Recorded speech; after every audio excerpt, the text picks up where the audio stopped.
বিগত তিনটি নির্বাচনের মতো বোঝাপড়ার নির্বাচন দেখতে চায় না জামায়াতে ইসলামী। এমনটা জানিয়ে দলটির আমির বলেছেন, এখনো ভোটের পরিবেশ তৈরি হয়নি। নির্বাচন সামনে রেখে প্রশাসন ও গণমাধ্যমের নিরপেক্ষ ভূমিকা আশা করেন ডাক্তার শফিকুর রহমান। সশস্ত্র বাহিনীর অবসরপ্রাপ্ত কর্মকর্তাদের সাথে মতবিনিময়ে তিনি বলেন, বাংলাদেশের সাথে ইনসাফের আচরণ করেনি পশ্চিম পাকিস্তান। 18 কোটি মানুষের সোমবার রাতে বাংলাদেশ চীন মৈত্রী সম্মেলন কেন্দ্রে সশস্ত্র বাহিনীর অবসরপ্রাপ্ত কর্মকর্তাদের সাথে মতবিনিময় করেন জামায়াতে ইসলামীর আমির ডাক্তার শফিকুর রহমান।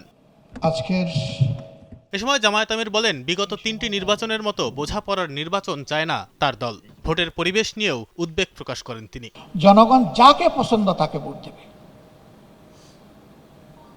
কিন্তু তার পছন্দের ভোট দেওয়ার পরিবেশ নিশ্চিত করে দিতে হবে সরকার এবং ইলেকশন কমিশনকে। এখন পর্যন্ত এটি হয়নি, আমরা সবাই প্রত্যক্ষ করছি।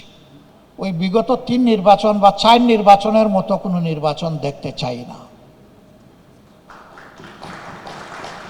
আমরা বোঝাপড়ার কোনো নির্বাচন একেবারেই দেখতে চাই না।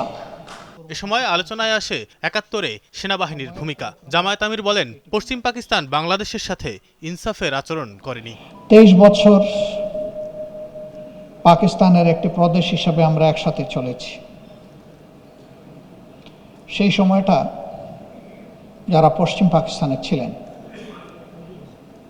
তারা পূর্ব পাকিস্তানের জনগণের সাথে ইনসাফপূর্ণ আচরণ করেননি। এর আগে সোমবার দুপুরে রাজধানীর ভাটারা থানার একটি আবাসিক এলাকায় ইউরোপীয় ইউনিয়নের নির্বাচন পর্যবেক্ষণ মিশনের প্রধান ইভার্স আইজাবসের সাথে বৈঠক করেন ডাক্তার শফিকুর রহমান। বৈঠক শেষে তিনি বলেন, আগামী 2-1 দিনের মধ্যে দৃশ্যমান হবে 11 দলীয় জোটের আসন সমঝোতার বিষয়টি। এ সময় প্রশাসন ও গণমাধ্যমের সাম্প্রতিক অবস্থানের সমালোচনাও করেন জামায়াত আমির। গণমাধ্যম তাদেরকে দেখা যাচ্ছে তাদের রোল কোনো একটা নির্দিষ্ট দলের পক্ষে ঝুঁকে যাচ্ছে। ওই ঝুঁকাতে এখন বাংলাদেশে বড় কিছু হয় না, এটা ঠিক, কিন্তু আমরা তাদের কাছে এটা এক্সপেক্ট করি না, এটাও ঠিক।